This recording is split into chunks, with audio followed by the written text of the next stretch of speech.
Hello everyone, আসসালামু আলাইকুম।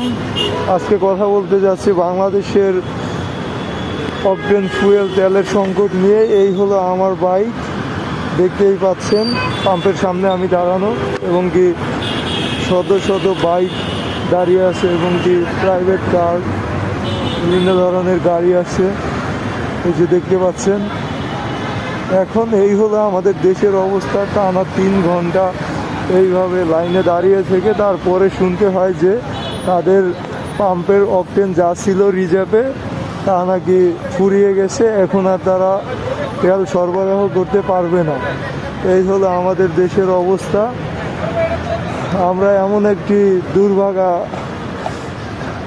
দেশে জন্মগ্রহণ করেছি, বলতে খারাপ লাগলেও বলতে হয়, যেই দেশে ইরান এবং কি আমেরিকার যুদ্ধ নিয়ে আমাদের দেশে তেলের সংকট। আমি বুঝি না যে তাদের থেকে তেল, ইরান থেকে তেল আমদানি করে থাকে চায়না, তো আমার দেশের সাথে তাদের যুদ্ধ সম্পর্কটা কি ফুয়েলের, এইটাই বুঝতে পারতেছি না।